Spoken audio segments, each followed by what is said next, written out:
Magandang araw sa atin mga kalingap.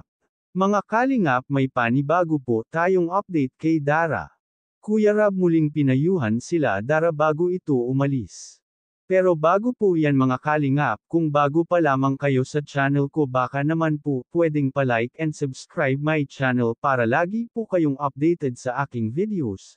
At kung pwede sana patapusin muna natin ang video na ito para alam natin ang nilalaman nito at huwag din po natin kalimutan mga kalingap na pakisuportahan ang ama ng kalingap na si Val Santos Matubang at Kalingap Rab Matubang pati na rin ang viewers na laging sumusuporta sa aking channel at reactioners. Maraming salamat po.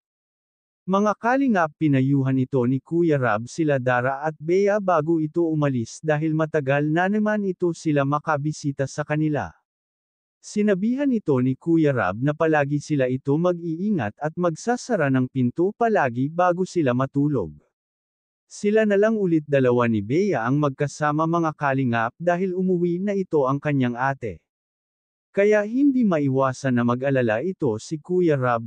Mga kalingap, muling nag-alala ito si Dara sa kanyang tatay dahil matagal-tagal na daw ito hindi tumatawag kay Dara. Hindi niya daw ito alam kung ano na ang nangyari sa kanyang tatay dahil wala itong update. Bigating sponsor ni Dara, muli siyang binigyan ng malaking halaga para sa kanyang allowance at pang-araw-araw nilang pangangailangan magkapatid. Kaya, napahanga ang sponsor ni Dara sa kanya dahil sa katapangan at sipag nito. Kaya sinabihan ito si Dara na nag-aral ng mabuti para sa kanyang kinabukasan. Mga kalingap, siya din ang nagbigay ng brand new laptop kay Dara para rin makatulong at magamit niya ito sa kanyang pag-aaral, kaya nagpasalamat ito si Dara sa kanyang sponsor at sinabihan niya ito na hindi niya ito sila bibiguin lalong-lalo na kila Kuya Rab. Kaya, mga kalingap, hanggang dito na lamang po ang update natin kay Dara at Bea. Maraming salamat po. Thank you for watching and God bless us all.